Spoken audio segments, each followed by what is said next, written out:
Hey, we are back with Terra Invicta going into part 2 of today's episode, and we are going to head into the jungles of the Isle of Dread. So, Tavi has sketched out kind of a route for you guys to take. And it involves going this way towards the mountains, and then, wait, I don't know if this is on the stream. Here we go.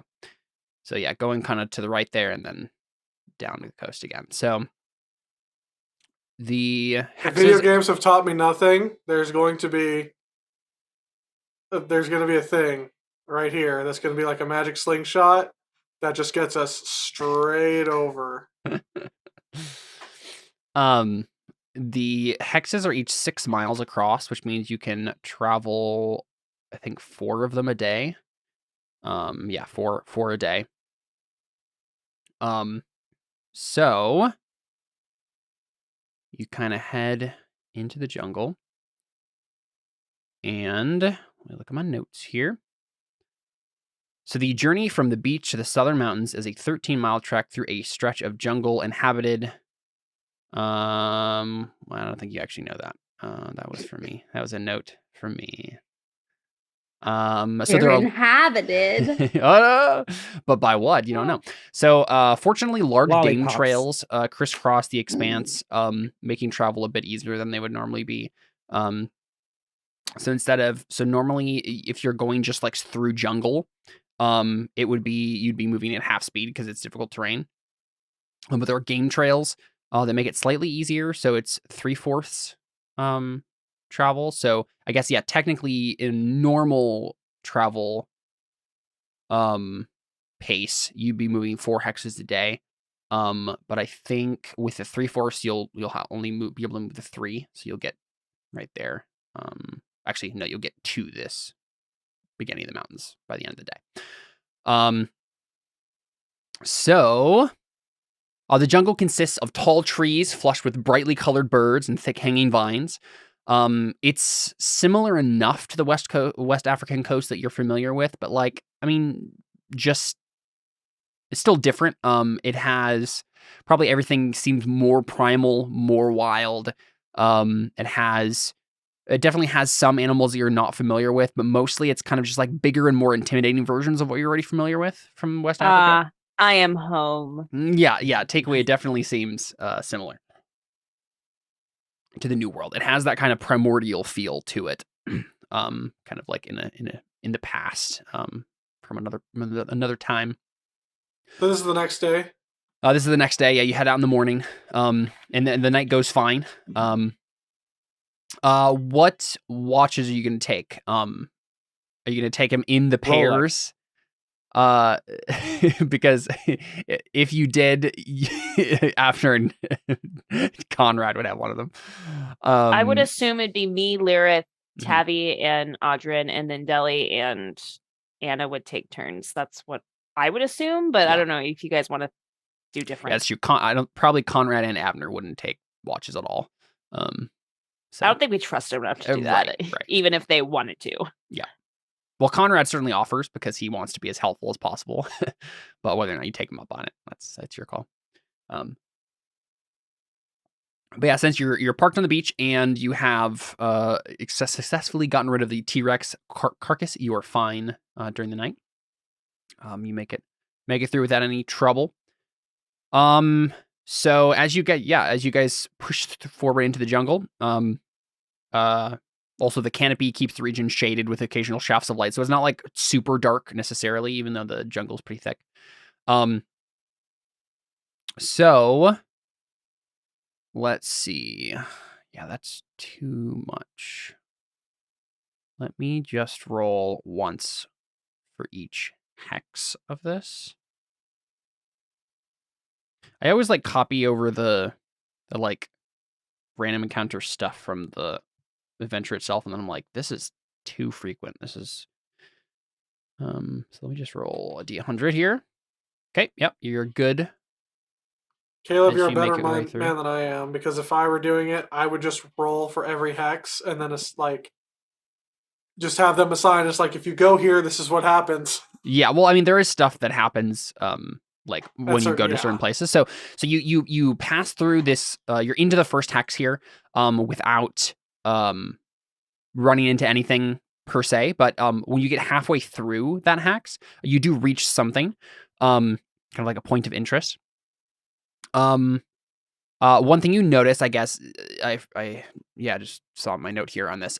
One thing you notice as you're going through is, well, actually, no one's trained in survival. I think you just, okay. So I think this is what we see, right? You guys are, pushing through the jungle, and Tavi knows stuff about the Isle of Dread. But it's all book knowledge, right? It's not. He doesn't have any like practical survival skills or whatever. So what we see is we see you guys just kind of like trudging through the jungle, not paying attention to the obvious tracks around you. So we see these big kind of like three-toed, whether it's like it looks kind of dinosaur-ish, you're not sure exactly, but definitely something large-sized. There's some tracks kind of scattered around the game trails that you're kind of walking down, and you guys are oblivious to them. You just kind of walk by them. But once you reach kind of halfway through this hex, you come across a vast depression in the jungle that stretches nearly 6 miles across and 1 mile wide. So it's almost as it's going kind of like across the hex instead of filling the hex. So it's kind of like splitting the hex in half, basically. We're like really sad. Sure. There's so much depression. A meteor. It looks like a meteor struck the jungle here long ago. Maybe you guys as like characters don't understand that, but we would recognize it as like players, as like the audience. That would be like, oh, there's like a big meteor crater here from forever ago. And the jungle here has never like reclaimed the broken ground. So today the clearing is made up of rough ground, spattered with clumps of tall grasses and the occasional furrow. The crater is home to a herd of enormous dinosaurs. So you see a bunch of Diplodocuses. So they're long neck dinosaurs, but they're like the longest of the long necks. So super long necks and super long tails. They're absolutely massive, at the very least, like lengthwise. The necks maybe don't necessarily go up super high, but they like just ridiculously long.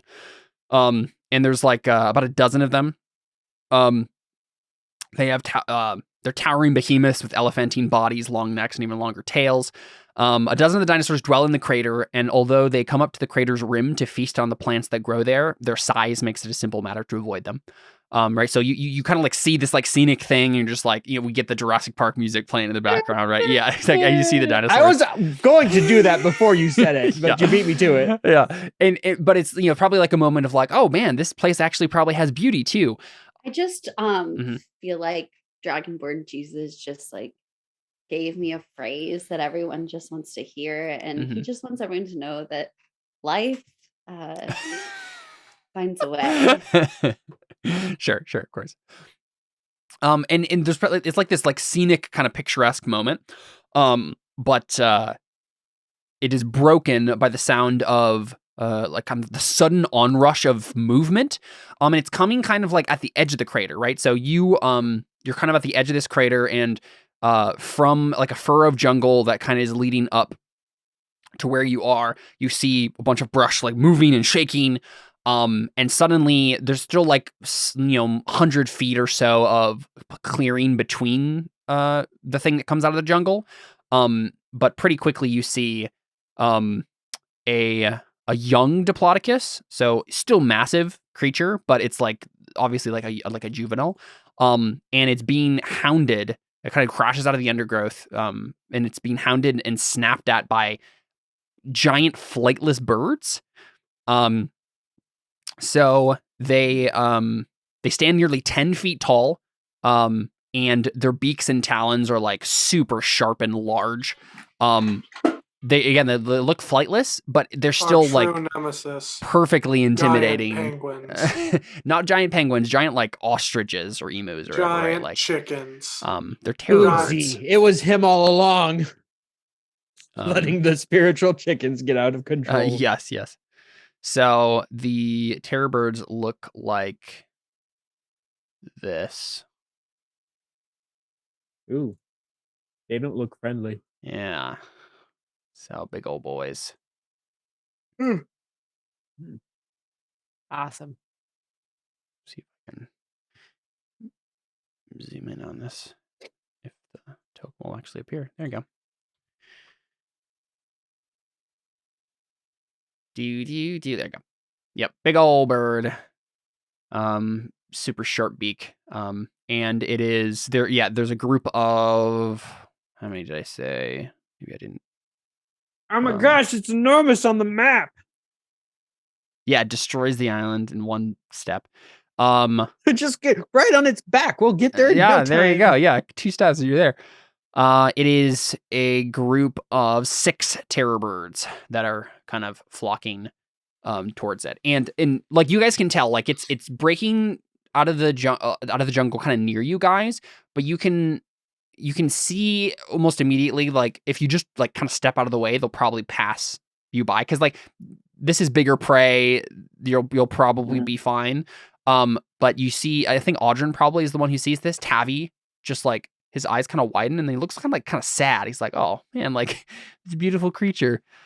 So if you guys wanted to like interfere and like step in and try to save this thing, you could, but totally up to you guys. This is just kind of like a thing that's happening. There's no like obligation as players to do anything. But wait, guys, are you saying that if we save these dinosaurs, we can ride them? I'm definitely not saying that. Here's what he's saying, guys. He's saying if we fight them, and if we kneecap Avner and then run, then Avner dies. Yes, again, you could be murderers. These are all options that you could have taken. They would just make you murderers. Okay. Are the dozen big dinosaurs making any move to save this little one? No, it looks like they like picked it off as it kind of wandered away by itself or something. And it's definitely very separated from the rest of them right now. So yeah. It's whether or not you want to take mercy on the thing. But it should be simple enough to like let it pass by if you'd like to. The circle of life. We might take mercy on it if we just put it out of its misery. Just kill the dinosaurs and be like, all yours, terror birds, and walk away. Oh my gosh, we certainly cannot do that. I'm not gonna suggest we do anything because I usually run into stupid plans. That's but true, you do. I know we're kind of like low on resources. So Part of me wants to get Avner drunk. I want to throw one of the 4 tridents we have towards it and see if that does anything. Should we all throw a trident? And see Well, yeah, the Diplodocus picks up the trident and fights back and says, thanks, guys. Yeah, it can pick it up with its mouth and just go. Yeah, and like it is attacking them as it's running, right? So it's like slamming them with his tail and stuff, but it doesn't seem like it's going to be enough. What if we get Avner drunk and then we tell him? Let me just cut you off right away. You could be a murderer. Yes, that is the answer to your question. No. It's not murder if he chooses to do it himself. Sure. If you get someone drunk and then coerce them. No. Yes, I suppose. We give him a choice. We say, if you can go, it's a dare. We can say, if you can go and I dare you. If you go and kill all of them, all of the things that are chasing after that, if you can kill them all by yourself, then you can be in charge for the rest of the expedition. Do you actually say this? No, I don't. Okay, but I think we're just gonna skip past it. Yeah, we're gonna. Unfortunately, you just sadly watch it be eventually picked down by the terror birds and eaten. I don't think we want to stay there long enough to sadly watch it. That's fair. Yeah, you just move on. I mean, it's for Deli, it's the trolley problem. Kill 4 creatures to save 1. Right, exactly. Yeah, it's like they're all animals, so it doesn't matter. Yeah, I don't want to kill any animals. It's true. Yeah, that makes sense to me. Yep, that's definitely the smartest move. Certainly. Yeah, especially since we still have a couple squares to go through, and who knows what we'll find there. Mm-hmm. Cool. Yep. So you continue on. And I will go ahead and boom, reveal this hex. You've revealed 1 hex out of 423 or whatever it is, right? 1%. You've 1%ed the island, guys. excellent. Go for low percent run. Yeah. How's that? Okay, I fly over the rest of it and leave everybody behind. Yeah. All right, and nothing else happens in this hex. Toward the end of your first day of travel, the jungle begins to thin, right? So you get towards the edge, like the foothills of the mountains here. Eventually, it opens up to reveal an area littered with ancient stone ruins. The mountains directly to the south are not particularly tall, and Tavi points out to you guys that your best chances to find like a path through the mountains probably lies in that direction. He's confident that there'll be something that we can find to get across. The ruins themselves, as you're kind of like picking through them, unless you guys just want to like avoid them entirely, like you're starting like the path that you were like the game trails and stuff that you were following just kind of lead right into this ruin. But if you don't want to like bother with anything in it and like, or don't want to get into a fight or whatever, or, you know, not that there would be, but just like if your adventurer senses are tingling. Are we explorers? Are we explorers? That's what I'm asking. You can avoid it if you would like to, or you can go through the ruins. Up to you. Yeah, we could ritually cast into detect magic, see if there's something useful here. We are low on resources. It's kind of probably the thing of like, we don't need extra stuff, but if we find it, it would be useful. Mm-hmm. I guess it's Audrin's call, I think, because he's like the de facto leader, I guess, at this point. Yeah, I don't know how that happened. Well, you just kind of took charge immediately. Yeah. You're the captain. Yeah. Okay. Captain, my captain. Captain, my captain. Indeed. I think it would probably. I mean, I think Audrin is interested in like actually checking out the ruins just to know about them, and to like figure out what it's all about. Sure. And gaining any historical possible. And also, like with everything weird that's been going on, see if there's maybe the ruins are somehow connected to a certain weird chain of events that has recently transpired in their lives a couple months ago. One thing that I want to make a note of, because I kind of passed by it accidentally, is Takeo, you probably noticed that Lirith is Pregnant. she no. Yeah, she wakes up in the morning, God, has I hope horrible not. nausea. Yeah, no. She seems really depressed. Like it seems like everyone is kind of taking this in their own way, right? Like Avner's being demanding, Tavi's excited to be on the island, Conrad is trying to be as helpful as possible so you guys don't be mad at him. Lirith just seems kind of depressed and isolated, so she just hasn't been saying a whole lot and has just been like really down and like despairing about their situation, right? She's like, we're gonna die in this jungle and all, you know, we're all gonna die and it's gonna be terrible. So I don't know if you wanted to, you know, talk to her or whatever as you're walking along. You could certainly do that. Jake was just like, fine, then do it. You won't. Yeah, I mean, I felt like Takeway would definitely try to be as encouraging as possible. And she would, I don't know what exactly she'd say like in this moment, but yeah, and that's fine. We can just say that Takeway's just generally kind of been trying to be kind and helpful. We can, you know, if something comes up later, we can have like an actual conversation. If you don't want to have it now, that's fine. Yeah, I mean, definitely too. Like, I mean, yeah, I didn't say it earlier, but when she like healed her, right? I think she probably like the first thing she asked was like, "Are you okay?" Like as she's like really weak and whatnot. And she's just like. And that's just like a constant thing Takeway's doing is like, even though like Takeway's like the one like taking like the brunt of things probably and like mostly in front with Audrin and stuff, like she's just like constantly like checking in on her just to show her that like I'm here for you. And it's, of course, I think at one point Takeway just says, you know, Lirith, it's also okay if like you're not okay. Yeah, I mean, I don't think she's been lying to you necessarily about. Well, maybe I don't know. I'm trying to think of how she would have been responding the whole time. Maybe, yeah, I guess she probably would have been doing like the classic like "I'm fine" line. But she's like, "I'm fine." Yeah. Rather than I'm fine. Right. So when you say that, she probably just says,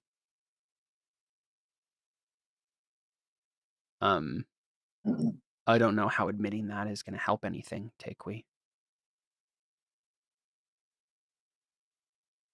Well, in my culture, we say that holding on to feelings like that leads to internal death. So it's best to let them to shed that skin as best as you can by letting it out. The internal death starts in the appendix. I think she says, I don't think you understand, Takui. I'm not feeling anything. I just feel nothing. And if that is death, then I'd rather feel that than something that hurts. That's what you're saying?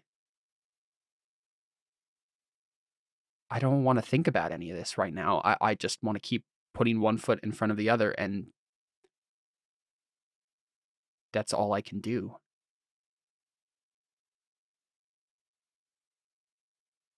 And she kind of shakes her head and she says, I think you're right, actually. I think sometimes all we can do is put one foot in front of the other. I don't know what it's going to look like when we get to Far Shore. Heck, this could all be for naught. But I'm going to hope for the best. But you're right. In the meantime, I think it is a little silly to be thinking about the future and what it holds. We just got to focus on here and now.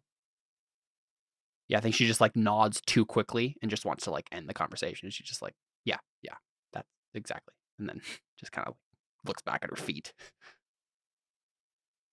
But we do need you here. I need you here, clearly. She doesn't say anything. Okay. Sure. So you guys make your way into the ruins. The ruins themselves are Igbaye. You can tell that much, and Tavi probably points it out. Dating from the time of their great empire in the island long ago. Over the centuries, it looked like the ruins have fallen into disrepair and decay, the jungle slowly overwhelming its crumbling walls. The ruins they seem shadowy and lonely. There's just kind of a kind of weird, oppressive quality to it. And if you're you probably do a search around, and there's not really much in the way of, it's not like there's treasure or whatever. Anything that was here has been looted long ago. But in the center of the ruins, you do notice a temple-like structure with leering reptilian shapes guarding the entryway. And there's something kind of that's drawing you to it. There's just a weird feeling that you're getting, that's kind of compelling you forward. Would I notice anything with detect magic up?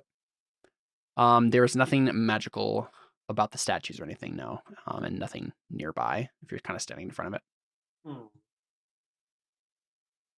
They said lizard statues? Yeah, kind of like reptilian-y shapes, maybe lizard men or something, right? How many statues are there? Just two, kind of flanking the entryway into this little temple complex. Oh, I see. How big is the temple complex? Measure. He has a map, guys. It's 100 by 75 feet. Check it out. It doesn't. We could probably pretty easily check that out without having to worry about too much. I mean, it doesn't look like it's an entire dungeon necessarily. Would I have to get further up to it to be able to make a religion check? No, you can make a religion check about. 21. 21. It's obviously a temple of some kind. I'm trying to think of any particular significance it would have in terms of the lizards and stuff. I guess it would be like most Igbaye religion stuff, it's kind of elemental focused, right? They have the Elusi spirits that kind of govern everything.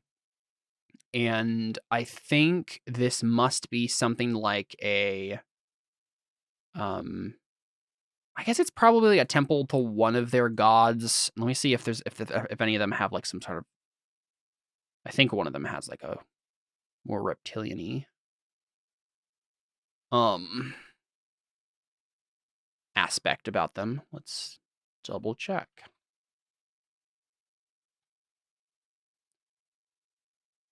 It's probably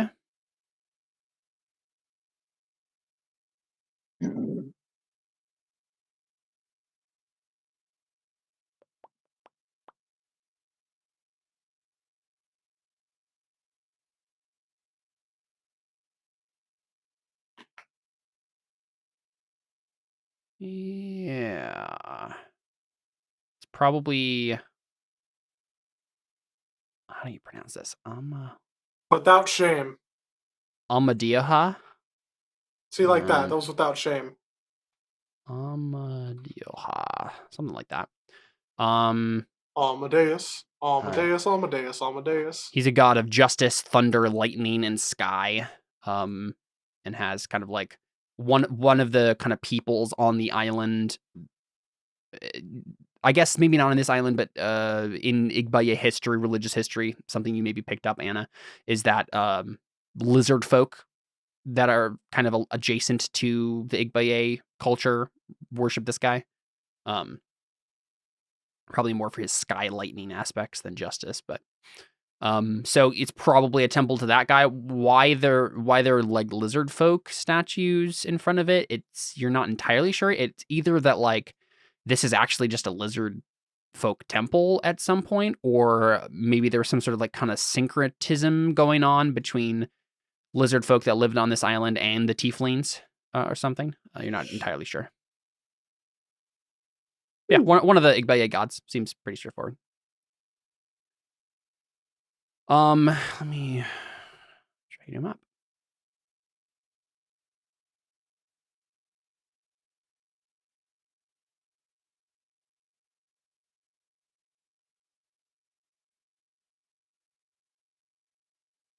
Boom. So, I assume you're gonna explore the thing. Can we stealth? Sure. Yeah, if you want to. Who's going in? Who's actually going to be going in? I want to go in. I want to see what it's like. Just the party and leaving the NPCs out here? Probably for the best. I mean, that way that way we can leave the NPCs out here to die. Well, yeah, because if something comes get out really fast if something happens. If something comes out, Avner will be a meat shield, and then we'll be good. Deli would probably go wolf mode, I think.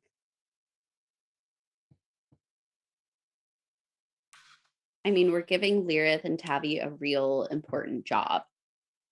That's true. By staying out.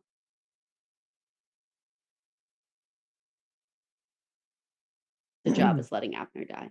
You didn't realize that. I see. I think we'll go in. I think Deli will wild shape into a wolf, just because I have better perception and stealth that way. Sure. I wish the wild shape forms scaled with your level, because like it makes the older wild shapes like useless, kind of. Actually, that's a good question. Is there a no?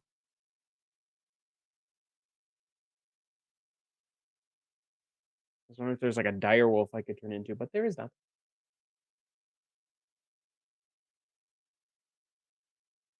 Okay, I'm gonna. Should we just roll stealth to see? Yeah, I think it would be what? Is it Deli that we usually have roll? I think it's me. My stealth is +4. Yeah, I've as a wolf. +1 to stealth. Sounds good. Well, it's +2 to stealth, but yeah, dexterity. Yeah. Do it. Okay. 11. 11 is not. Could we? Oh no, great. I couldn't guidance her in wolf form. So, I think you start your stealthing, you're kind of wandering around a little bit, right? And then you probably search these rooms over here, right? And you don't really find a whole lot. I have detect magic still up, even though I'm in wolf form. Yeah, so nothing's coming up for Okay. detect magic. And you probably get like here, right? You're walking up this way, towards this larger chamber, and before you even get there, you just hear a voice, a feminine voice, just call out and say, "I know you're here. Why don't you pay me a visit like proper guests?" And then What language is it in? It's in common. Oh. Well, insight. Sure. What is happening here? This woman 19. evil? Who is Actually, you know, it's she? probably in it's probably in abyssal. No, it's probably in celestial first, actually. Oh, I don't know that. Perfect. It's fine. I still know that. Yeah, I think I Anna would know still know it, that. yeah. Still, I do still know that. Yeah. So Takeway and Anna kind of turn towards each other, and we're like, Yeah. Uh, So Anna with a 19, what are you trying to insight exactly? Like, what do you want to know? Like, does it sound like she's beckoning us there to? Oh yeah, she's not trying to Yes. trap you. She literally is meaning exactly what she just said. She's like, "You're guests in my house. Why are having you said hello? Like, this is rude." Right? I just say like, hello in celestial. I didn't realize you were here. Oh no! are you Start just- singing "Row, row, row your boat." Are you in the main chamber? She doesn't answer, and that's the answer, right? And this is like, duh, sort of thing. Um, I think I would like want to go in front of Anna, and I just want to be like, I just want to like peek in. Sure. If Anna's okay with that. Mhm. Just want to like peek my head in and like see who it is. Yes. So you see, sitting on a throne here, right? So this throne over here is a dark-skinned woman. She's looking in your direction and kind of like beckoning you forward lazily, kind of like with a gesture like this. And yeah, she looks like this. Oh, she's very pretty. She's beautiful. She's very beautiful. And right away, Anna, when you turn the corner and see her, you know pretty much instantly because of religious stuff. This is an angel. I was It's gonna an say, angel. Is she an angel? It's gross. Now there's 5 angels in here. Oh, I'm sorry. Now there's 4 angels in here. I immediately like. Oh, dang it. Oh no. I think Emily's on a delay here, so she's Okay.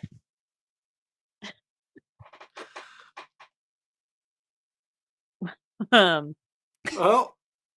I was like, I could hear you guys, but you were frozen. So then my audio was getting all crazy.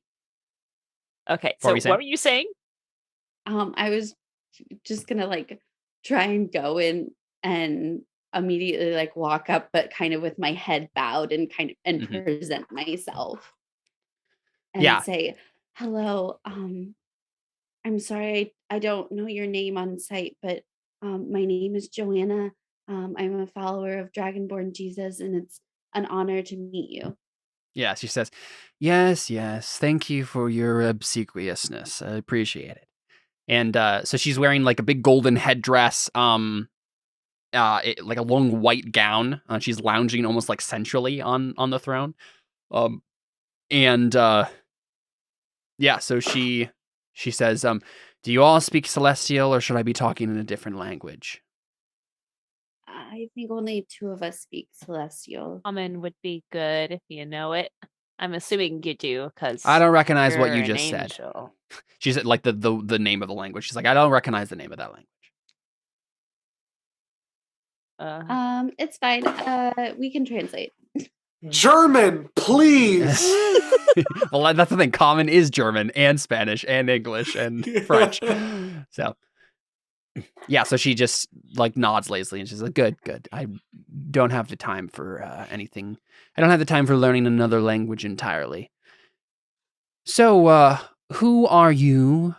Sorry, I suppose I should be a little bit more angelic. Who are you that has arrived at my abode? You are not from this place. I have not seen your like in an age. I am Lethira, queen of these ruins. What brings you to my domain? Is that good enough? Does that satisfy your expectations, young one? She's talking to you, Anna.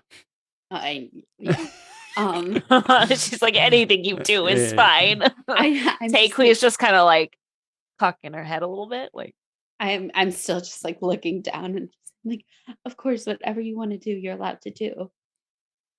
I don't want to impose on you by being if that's how that worked, I wouldn't actually be here right now. Talk about job satisfaction. You can leave then? I don't know. No, I can't leave. That's the issue. Oh, can we do something for you? Unless you have like a wish spell or something. I don't think so. Did like Rush out. Dragonborn Jesus trap you here or something? I guess I'm confused. I suppose in a roundabout way. A higher up decided that causing the fall of a civilization was not good for my resume and decided to exile me here for 1,000 years. Oh, so you're a fallen angel. That's what I was just thinking. So that's the thing. Fallen angel is such a disciplined angel. Such a dirty term. I prefer angel in waiting. So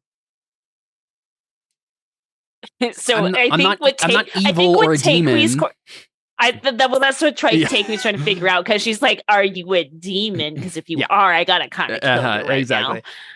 He's like, "I'm not evil and I'm not a demon, so don't worry about that. I made a mistake and I'm atoning for it. No. I'm atoning for my mistakes."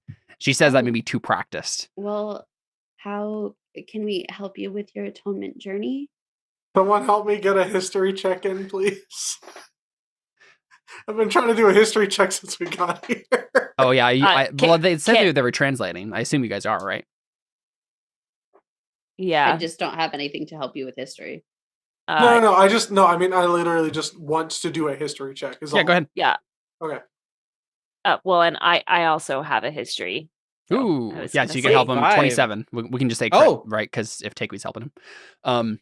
Critical. Probably helping you with the translation. And right, exactly. You're having a brief conversation about it. So do I know what civilization she helped fell? Oh, well, it seems pretty obvious. This one, right? Yeah, the Igbaye Empire. Yeah. Yeah, so she's like, to answer your question about and anything else you want to ask me, Jordan, feel free to do it throughout this conversation. Okay.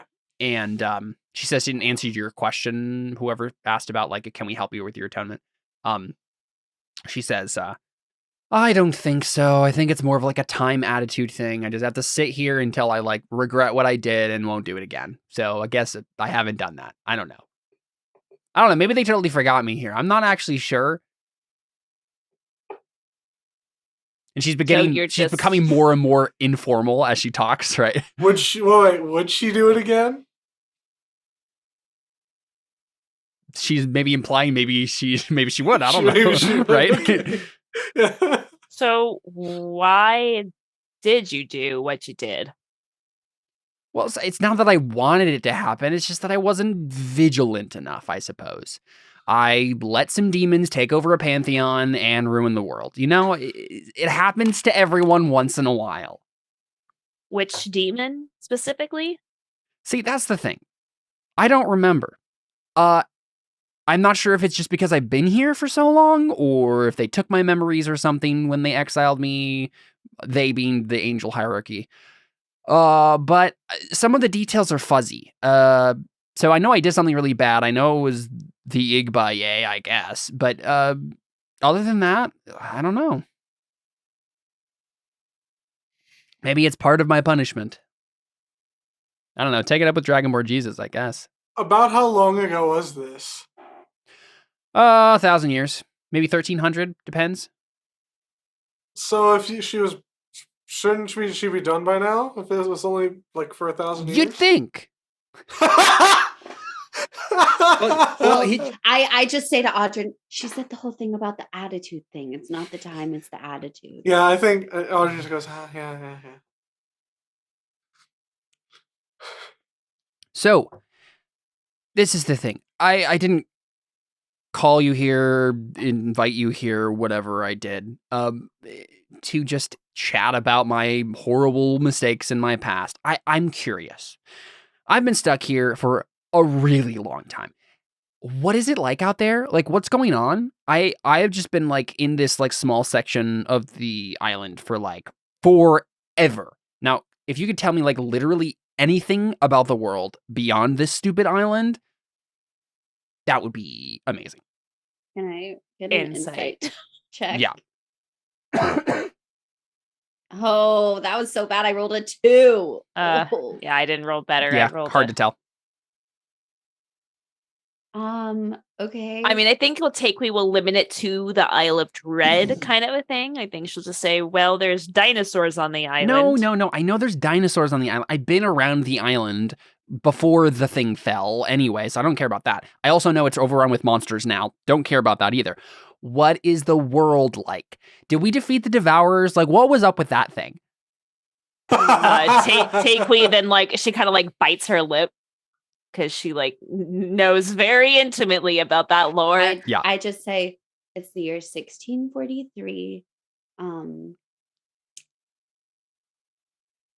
We're not overrun by Devourers, so cool. That do you even know what those are?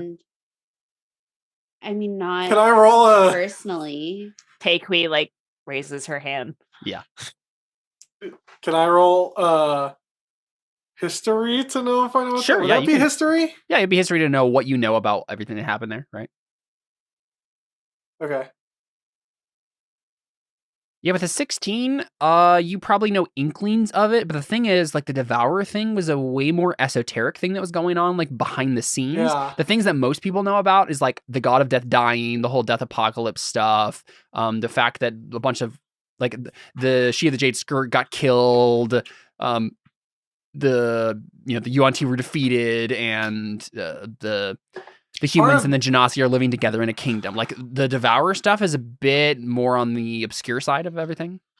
Part of it was I just wanted to know if I even knew what a Devourer was.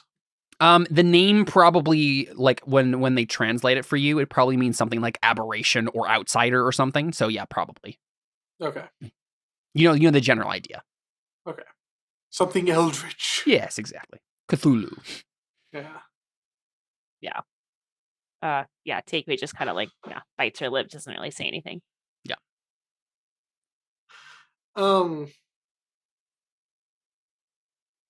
You are all so very helpful. Thank you. I'm not being helpful at all. I'm a wolf. And I can't understand anything that's happening. If you're not going to tell me anything, then you could probably just leave. Why do you want to know about the Devourers? I'm bored. I want to know something. Well, I just kind of say, I don't know a whole lot about the world. I've just started coming outside for the first time, like a couple months ago. So it's kind of a lot. I don't really know probably a lot of the same history that other people know. Great. Sorry. It's all right. I just I've had no one to talk to but a bunch of Fire Lucy for like a long time. Fire Lucy? Yeah, there's a couple of them hanging around here. They're friends. Paul and I play poker on Tuesdays. Yeah, that's the kind of vibe she's giving off, right? Yeah. We hang out sometimes. Why don't they tell her anything? Wait, like fire. Wait. What's Lucy like Genasi? A Lucy means elemental in the Igbaye language, so that she's using the word that would be like she probably actually uses the abyssal word when she says it, which is like I thought Lucy elemental were spirit. demons. No, so the Alusi include all of the gods of the Igbaye pantheon. It's just that the elementals are considered the lesser Alusi. So they're like, it's all one type of spirit in their mythology, right? It's just there's like the greater Alusi who are like the god, capital, the gods, and then the And there was elemental the demon spirits. who was pretending to be one of the gods. Yeah, exactly. That was it. Okay. Yep. Why don't they tell? So Well, there's obviously I'm just a not- bunch of fire elementals roaming around the Isle of Dread. Well, there are all of these temples and shrines lying around, and the Elusi were kind of guardians of those things. So yeah, I guess. So Just fire? No, fire, water, earth, air, some avatars. I was gonna make a joke, Yeah. but fine. I'm trying to think of how to see if I can get any information on if she knows anything about the stuff that like the river stick stuff and like the and the stuff that we saw at the plantation No, sure, yeah. place. I just can't think of how to specifically phrase. Mm-hmm.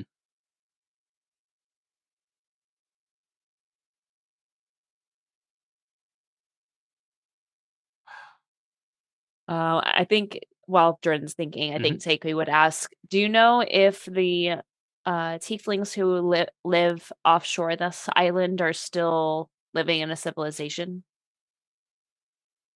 What do you mean by?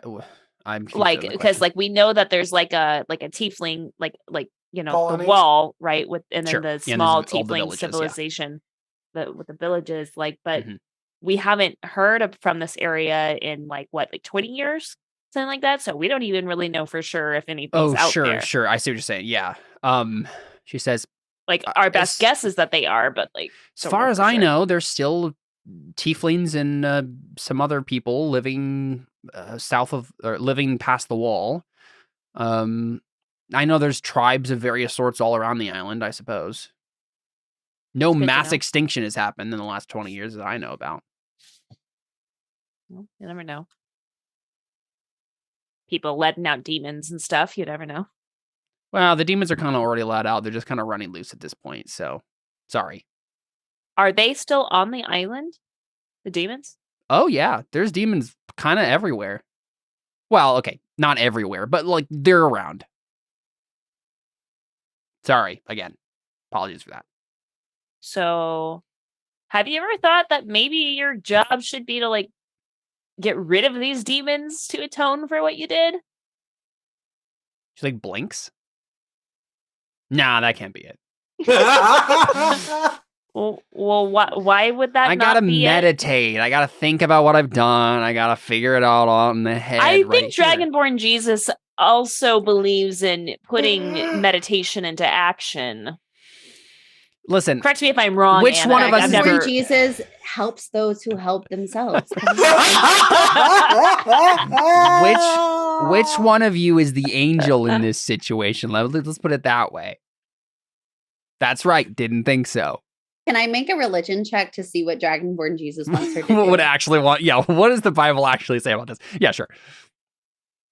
24. Yeah, Takei's totally onto it, right? Like, I clutch the holy golden yam and I just like start praying, and I look up for the first time to like frowning make at you. eye contact with her, and I say, What is she doing? grasp her face.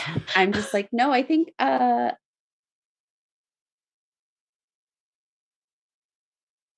She's having a conversation with Dragonborn Jesus. Give her a second. yeah 1 second.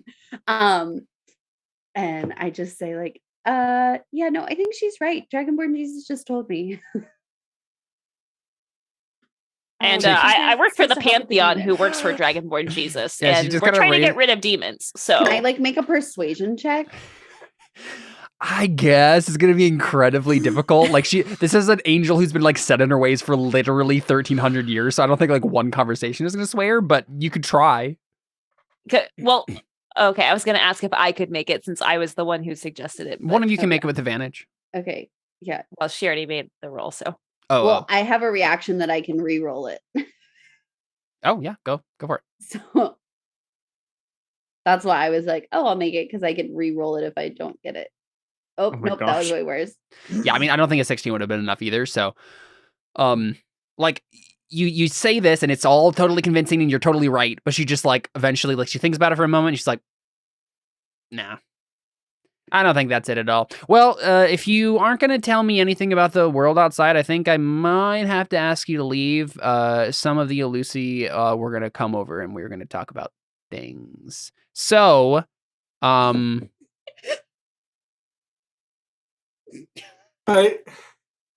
what are you actually doing here?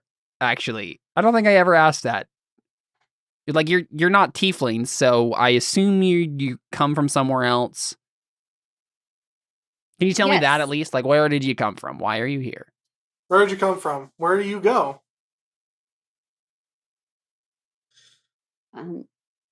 Takeway just says the new Where'd world. you come from, Angel on the Throne? There we go. Broad. I come from a monastery.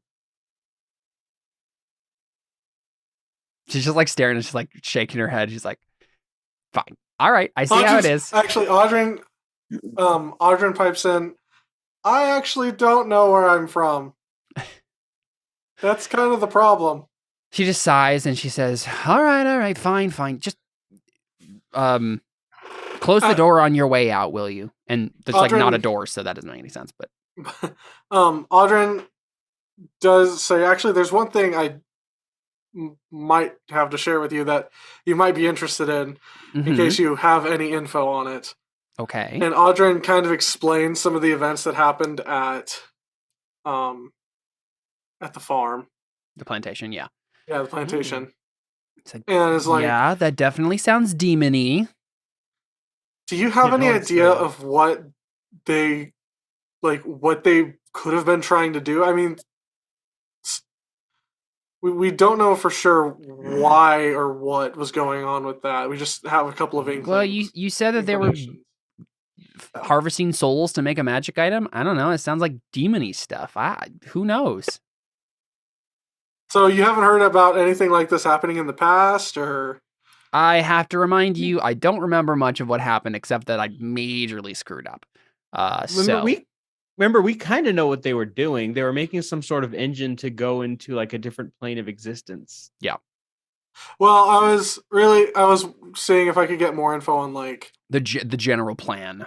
And like if there was anything where she heard about like, oh yeah, like I remember my angel friend talking about this demon scheme that they've been kind of keeping an eye on or something like that. It's like, listen, I think at one point I knew all about a particular demon scheme. Well, I mean, I knew about it after it happened. I didn't really know about it before, or else I would have stopped it. Well, maybe I wouldn't have stopped it. Either way, if there's a new demon scheme, I don't really know anything about that because I've been stuck here for 1,300 years. So, thanks for reminding me about that again. And then she kind of like blinks and then kind of tilts her head. And then her eyes just like glow like Avatar state style, right? And suddenly she's just like, whoa, like in some sort of like weird vision premonition thing. And she says, you should know. And then suddenly like all informality has gone out of her voice and she's just like angelic. She says, she's like glowing and stuff. You should know that the way south is dangerous. / I guess it'd be West, yeah. You should know that the way west is dangerous. There are unnatural things that lurk in dark places, now more so than in the past. I know that 4 eyes have gazed upon you, and their servant seeks you out. You would do well to avoid him. May the radiant flame guide you home. And then she just comes out of it. She's like, whoa, I don't know what that was. I guess. Did I do something right? Or did I do something wrong and you had to intervene? She's like looking up the sky. Audrey's just like, was that Dragonborn Jesus talking through you? I don't know, probably. Audrey just looks at her, looks up at the sky, looks at her, looks up at the sky. I have so many questions! Sorry, buddy, he's gone. Okay, well, I'll take it. It was something. Thank you. I guess we'll be on our way. Yeah, I think you What should. do you know about the radiant flame? Wait. Could you go back to that What again? did I say? I said something about a radiant flame. Yes. I don't Can know. we rewind the tape? No. She just like Don't do that when I'm drinking, dang it. she just like shakes her head and she just says, I don't even really remember what I said at this point. That was like a weird kind of out of body experience for me. So are you stuck to this temple or just to the island? So here's the thing. The farther I get away from the temple, the more uncomfortable it is. So I get all like nauseous and whatever. So I don't really leave it ever. I think I could, technically, but I don't know. It's kind of nice here. I have a throne.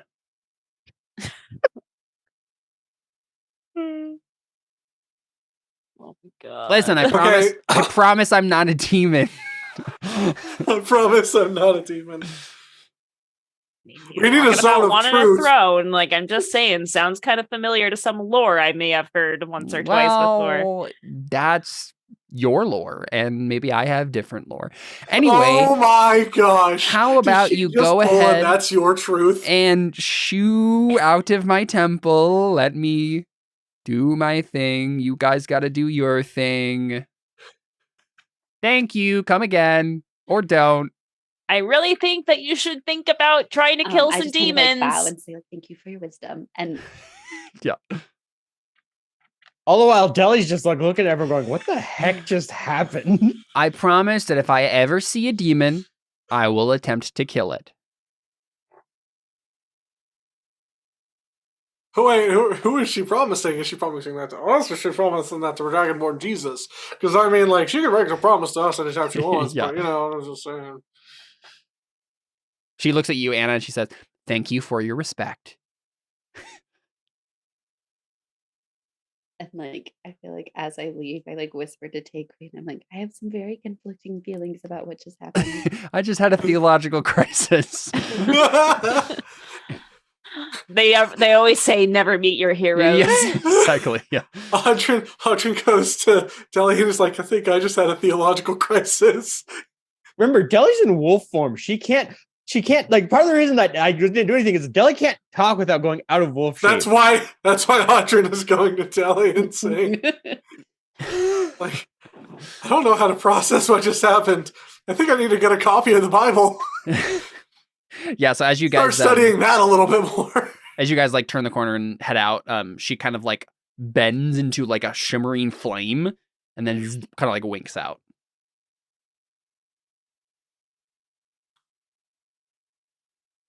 Yeah. Oh, okay then. Yeah. I gotta say, I was definitely not planning on that character being so like blasphemous. So just like generally non-caring, but that's just what came out. That's the personality that I maybe that's part of the reason she's in there. Yeah, I think so. Cool, right so, on that cusp of becoming a fallen, an actual like fallen angel. Yeah. So yeah, if you guys continue on, you can probably go out and the NPCs are like, hey, what happened? You're just like, eh. I think Dragonborn Jesus, or at the very least, somebody from the Pantheon talked to us. An angel. Tavi seems interested, and Avner just says, what the heck does that mean? Don't worry about it. Good. Basically, they just warned us that the road is going to be difficult. They mentioned, well, that's very helpful. I'm sure that we didn't know that before. I was talking to Tavi, thank you, and just like brush him aside and talk to him and just say, they said something about following the radiant flame. Does that sound anything familiar to you? He frowns. He's like, I don't know. Should it? I don't know. Maybe it means that we should only travel during the day. That was kind of the plan already, but I'm just could I am I just like reading too much into the radiant flame thing, or can I make like a religion check to see if make a religion check, and I'll let you know whether or not you're reading into it too much. Right? Okay. 7. You're not reading into it too much at all. Darn it. Okay. Got it. Yeah, so I think as you brush Abner off, he kind of just like mutters to Conrad and just says, "See, they don't respect me at all." No, we don't. Right about one thing. Cool. So I assume you guys continue onward. Yep. Yep. Cool. So as you reach the kind of edge of the mountains, you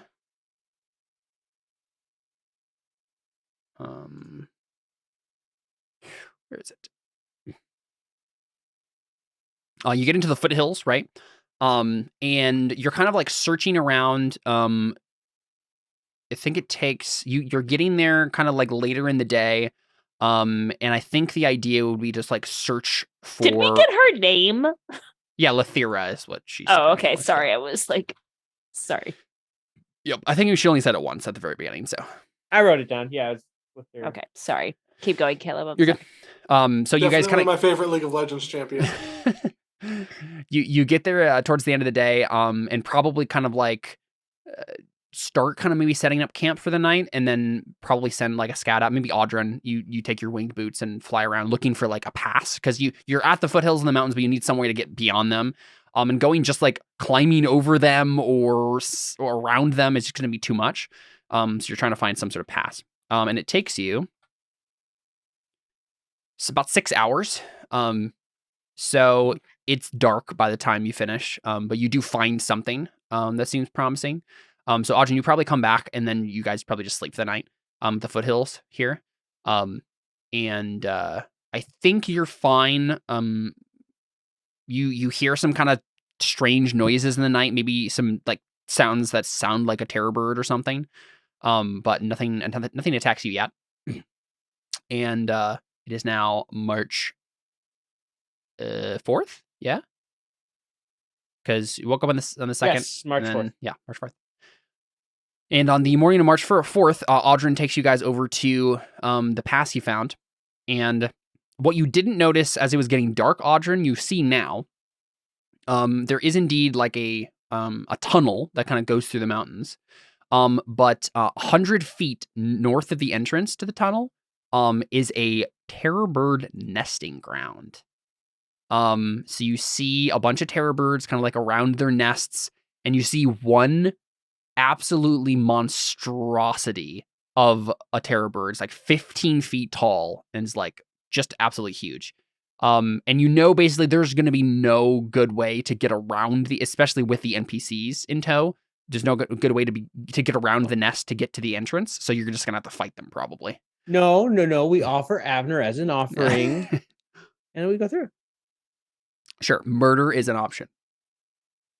With Abner, murder's always an option. It seems like that is the truth. Yeah. So what is your plan?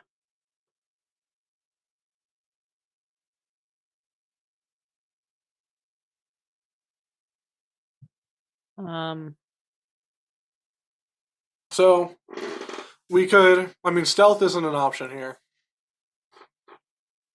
I mean, Unless it might we be an option stealth to with jump on distraction. them, right? Yeah, but it's not going to be an option. You can't stealth past them, but you could maybe ambush them.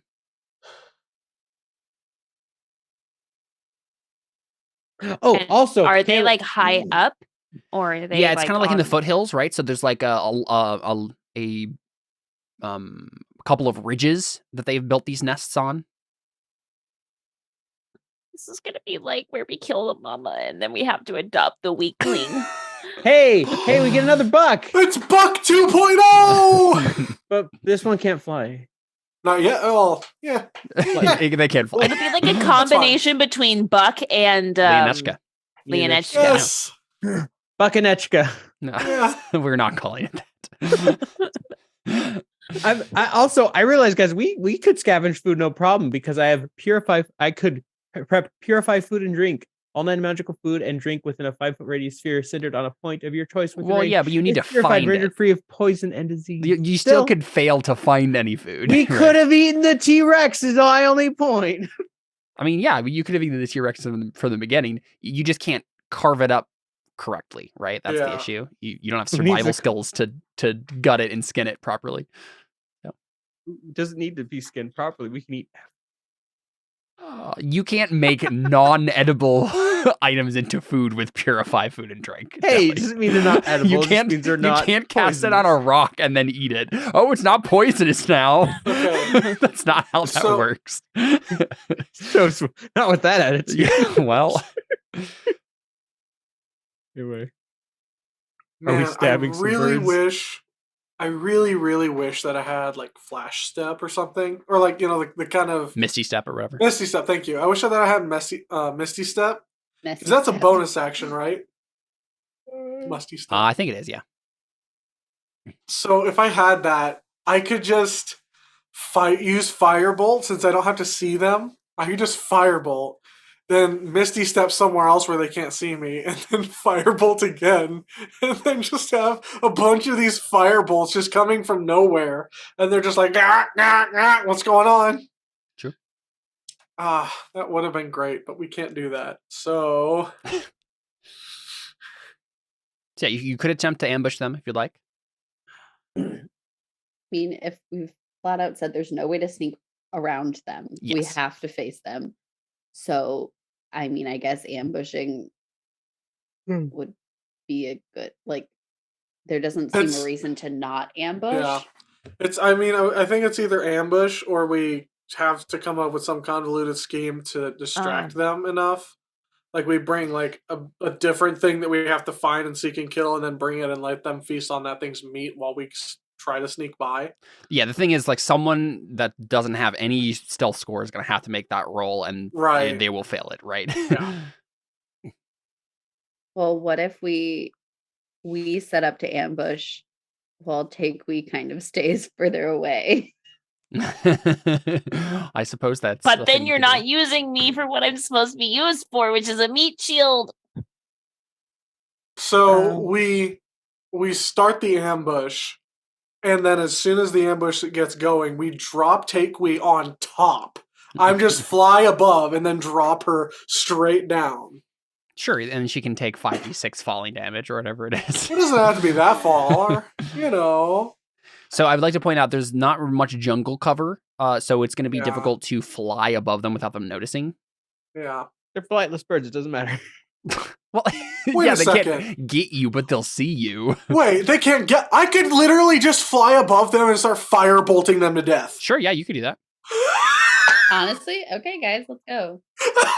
Cook some omelets. Or There we wait, go. you're literally just going to do that by yourself and then just eventually kill them all? I That's- mean, why that's the plan? not? Caleb, you've created this. Maybe you did What's the lose range- those boots in the ship. What's the Well, range it's on like he doesn't firebolt? even have to be flying. He can just Yeah, I know. crawl up to a tall tree and do it. That's And they also still true. Like he can just fly up to a tall tree, stand on top of the tree, and firebolt So from there. He doesn't the even have to big use one the is boots. 15 feet tall.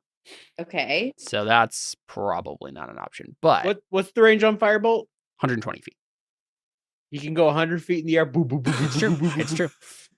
So yes, Audrin, I suppose you could massacre these terror birds.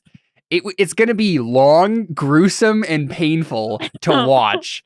But because they're basically going to be like by the end, the mothers are like trying to protect their nests and are just getting hit by firebolts over and over and over again until they Way die. to make us feel horrible, Caleb. Right? I mean, that's we were the- going to kill these things anyways, that's the but only now way for this some works, reason you're right? making it feel worse. Yeah. well, yeah, when you do it in this way, it does seem worse. Okay, here's a question. If he just like starts Ow. attacking them, if he just like starts attacking them and like setting the nest on fire, will they run away? And No, then they that's the issue, right? They're mothers, so they're going to protect their nests at any cost. He can't set the nets on fire or What the if nests on fire. I think with what if firebolt, he but- starts shooting their nests and then we just run by? then they'll be frenzied and attack you. Would they notice us though if he's shooting from an opposite direction? Yeah, I think so. I mean, you could Takewee's going to be there, and she'll have to roll for that, right? Like, so you could try it, I guess. I mean, either way, I think. Look, the thing is, Audrin can certainly. What I'm saying is, Audrin can certainly do this. He can literally just go in the air and firebolt them to death, because the only way this works is because they are not going to run away because they're protecting their nests. That's the whole point. Right. So they just eventually die in front of their nests, and I think that's how it goes, because I can't think of a reason why it wouldn't work. It's a cantrip. Well, the other thing is, like, that will take a little bit of time. Yeah. Not terribly too much, since, like, that's still, like, I mean, it's 2d10 seconds. every 6 seconds. I mean, you could fly up there and bring Deli with you potentially, and you could both do stuff, but that might not work. I mean, I think it's already happened, right? Like, there's no reason it can't. Okay. You can't do it. Like, Okay. It seems super dumb, but I have no good reason to say no. It's like Jelly swallowing the sword. You can't say no It's to it. No, this feels more like making the bubble and running through my entire dungeon. Oh, But you mean Ari? Yeah. Ari. That's why I'm like, man, I don't want to pull that, but also, But it's fine. Like, the thing is, like, this campaign, we're not doing XP for monsters, so it's not like you're getting a bunch of free XP or anything. It's just like, okay, I guess that's what you do. This is the easiest way to handle the scenario. Look, sometimes you jump down 100-foot pit to beat up a mother monster, and sometimes you let Audryn painfully kill all the mother monsters. Yep. Look, sometimes you make roast beef. Sometimes you make grilled cheese with extra cheese. And it covers the chickens. And this is definitely a cheesy method, if you catch my drift here. Yeah. Like, we are cheesing this, is what I'm saying. Yeah. So you guys, I guess, walk up to the nests after they're dead. Could you have made that go faster, Audryn? I know, poor Deli is like, oh! Like after every firebolt. Right, yeah. Like, and so the terror birds keep little of value, right? They don't have treasure or whatever, but they do have, each of the nests, there's 3 nests. They have a cluster of 3 1-foot tall eggs. now they're hard boiled.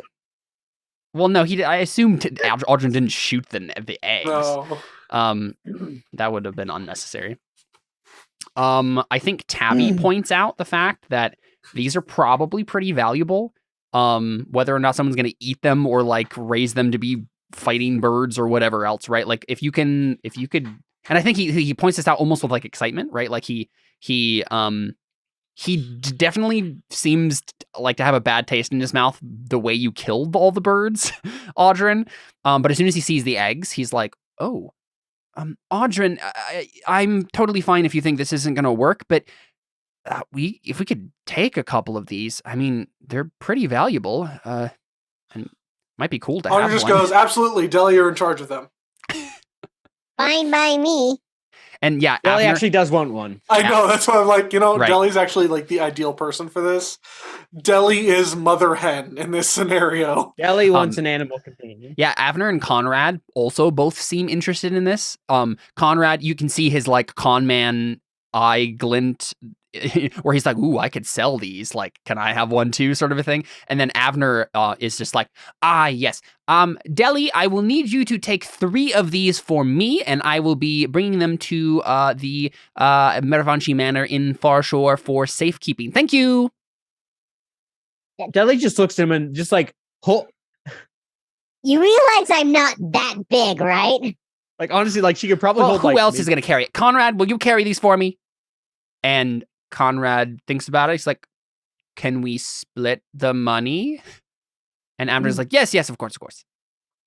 And whether or not he's Deli? lying, who knows? But, you know. should also negotiate what kind of split is happening. You don't want to get swindled with a 95-5 Yeah, split. yeah. You said these are a foot, 1 foot tall. Yeah. 1 foot tall. How many could That's Deli pretty tall. reasonably carry on her?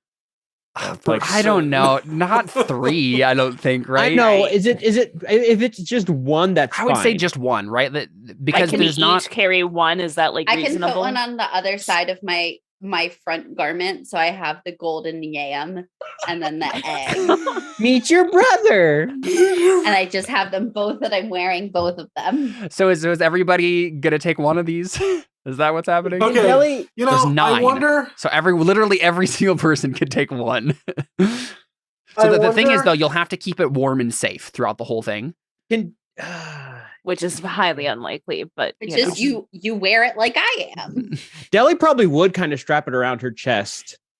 Like and she would like, well, actually, I don't remember if she has a pack on her back because she was wearing. Can one of us make like a nature check or something to see like when like these things are gonna hatch? Sure. I was gonna think I have a medicine. I could pretend to do a medicine. Nature. Check. I think nature makes sense. Who has the highest nature? I have a +2. I have a +2 as well. I have a +4. Audrey has a course you do. A +3. Is anybody trained in it? Oh, you know what? I think Tavi has higher nature. Let's check. He is. I think because Chafee would ask that, like, so, like, if we carry these things, like, Tavi got a 24. He's like, they will not hatch on the way there. Like, you will get to far shore if everything goes according to plan. Like, if it's gonna take about 5-ish days still. Okay. This just seems like a lot of work, but I mean, it's cool though. You're just like, I don't know. Tavi's nodding, like, it is a lot of work, but I think it's gonna be pretty cool. I mean, okay. If we can have an army of these things. Deli is making amends for the horror she just saw. Okay, I was actually gonna say, I almost wonder if there's any way that we could like get one down to where it's weak enough that we could just like walk past it, but it would still be able to recover. No, it's too late. I don't think so. And given we just attacked it, it would not be very cordial. Yeah, I don't think that's really like with what Audryn could do, and the way D&D works. No. Okay.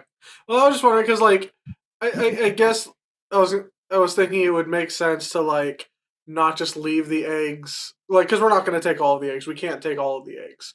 No, we could. We could each carry one. Technically, everyone could carry one, but Lyrith isn't going to take one. There's one that. So yeah. I think Conrad is going to attempt to take 2, right? He can't get 3 for Avner, but he manages to carry 2, and that's basically what he's going to be spending all of his energy on, is just like keeping these things safe and warm the rest of the trip. Tavi will take 1, and then it sounds like Deli's taking 1, Anna's taking 1.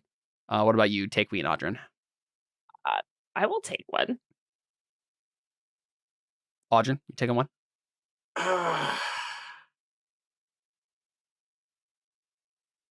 I mean, you can take one now and always just leave it somewhere. Yeah, I'll take 1. I'll take it. And then as you are looking around, like, looking at these eggs and stuff, one thing you do actually also see, Audryn, is you see the nest of the largest terror bird contains a half-eaten corpse. And if you just glance over it slightly, it's some sort of humanoid, but you're not sure what, because its like face and head has been kind of ripped off. But it's wearing a cloak that at first kind of looks just like a ratty kind of like whatever cloak, but a simple detect magic from Deli shows that it's magical. And then Audryn, you have identify, right? I do. Yeah, so it is a cloak of charisma. So basically it gives you a +2 bonus to your charisma. Nice. Whoa. Like a normal cloak would. Fair. That's what the cloak of billowing should give you, honestly. Wait, so it gives you like a +2, like +2. so if it.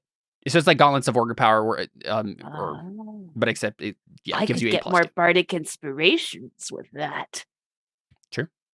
But then I'd have to lose my cloak of protection. Oh yeah, and you can only wear 1 cloak. So I mean, I'd take it, but I don't know if anybody else wants it. Does anyone else wear a cloak besides Takewee? I have a robe already. I had the cloak of the manta ray, but I didn't recover it. So, I mean, I'm assuming, Audryn, you're not wearing that all the time. It's kind of a bulky thing, and you also have like chainmail and stuff, right? So yeah. I mean, I guess I wouldn't be wearing that all the time, but I mean, I guess I could wear the thing, but I almost want to like give up my cloak of protection to somebody so I can take this and get a +2 to my charisma. But I'm like, that's hard. Look, it's simple. You wear 1 cloak on like across your back, and then you wear 1 cloak backwards. Just you have 2 cloaks, one this way and one that way. I'm sure that won't uncover her fighting at all. Nah, because like D&D better protection, for armor class, but then better charisma score.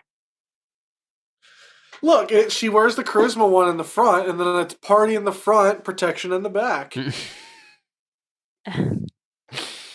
That's hard.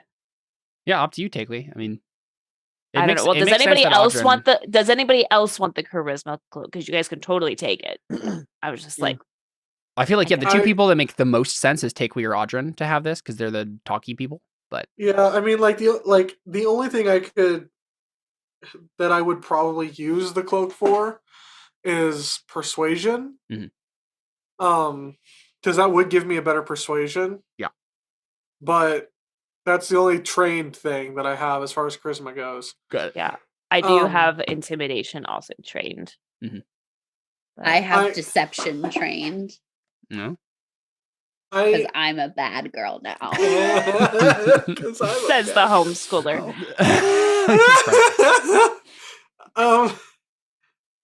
Well, she was private schooled, but yeah. Hold on. Private school to my Can own I home. even? Well, your home was the school. You went to boarding school. Let's put it that way. We need to evaluate if Your home was Audrin the even- street, and you went to boarding school. Well, because could anybody really benefit from the cloak of protection? Like, it gives you a +1 to your AC. Like, I know that y'all could benefit from it. but, like, I could benefit. Audrin from could that. always use some more AC, I feel. I I would know. like to point out that I did get hit once that last encounter, and it was when they got my AC exactly.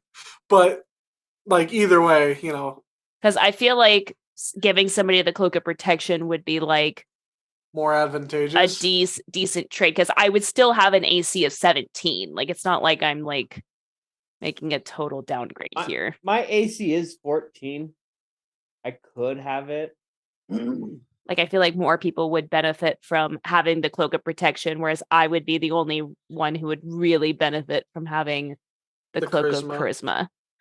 So maybe I should. You could always switch Give your that up. cloak out depending on what you're doing. Yeah. Do you have to? That's Here's my fair. question: do you have to attune to Attune. it? Yes. Oh, yeah, I can't have it then. I already actually. Oh, I'm still technically attuned to the Trident to Fish command, even though we did not recover it. I mean, you But could I always would just like that- unattune to it, but I know, but I'd also like to have it back. Is my point. But I could have it. I could, if if no one else would take it, I could always attune to it for the time being, while we're waiting to find my magic items again. it's really up to you guys because I'm obviously not 100% sold on taking the cloak of charisma, but it would give me an extra bardic inspiration, which is kind of cool. It does. Yeah, because it's based on how your charisma score. I thought it was just always 2. Okay. Nope, I'm pretty sure you get it says bardic inspiration.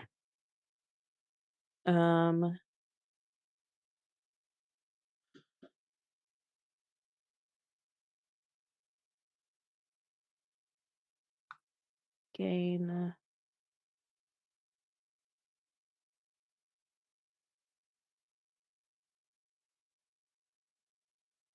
You can use this feature a number of times equal to your charisma modifier. Okay. I mean, it makes sense for you to take it then.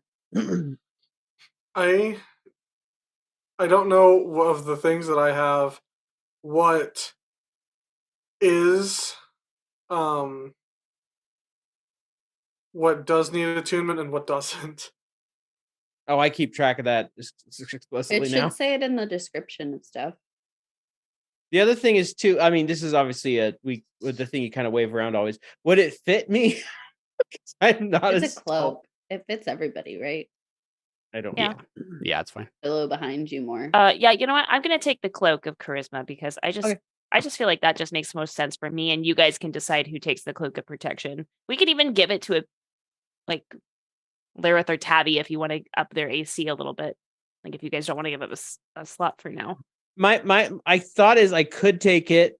The thing is, I'm always generally in the back anyway. But if I get hit, it does suck.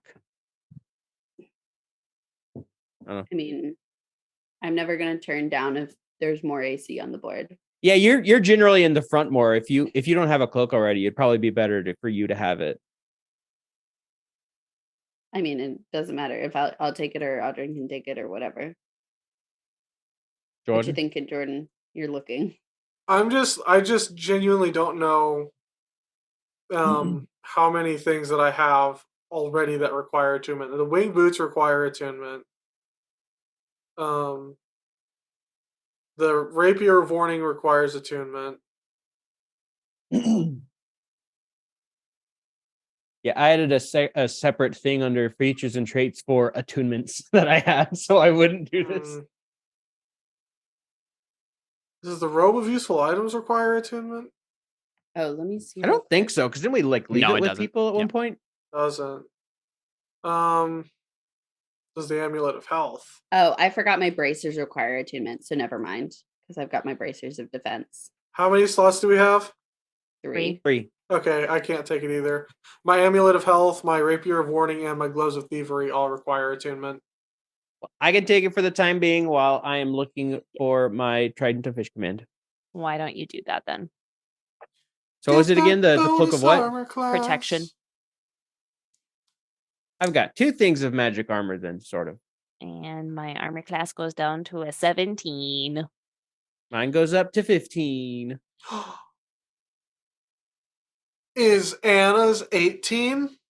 No, Is it 15? no, Well, that's good. I wouldn't want it to be as low as 15. it's 17. Okay. So then we have 15, 16, 17, 17. Very good. And Caleb was like, great. So I just need to get people who average 18. Yeah. Plus 8s all around. Cool. So, do we want to keep going? It's 9:26. I'm perfectly happy to do so, but this might also be a good stopping place if we wanted to stop. This would be a good stopping place for me. I have not slept well. Yeah, that's totally fine with me. Because the next bit would be we see you guys all step up to the tunnel, and it seems like it's like a carved tunnel, right? Some sort of like old Igbaye architecture thing. Some sort of tunnel through the mountains that might lead into opportunity or danger or both. We will find out next time on Terra Invicta. Cool. I think that is it. We'll go ahead and do an after show and get out of here. Thanks for playing. We're out.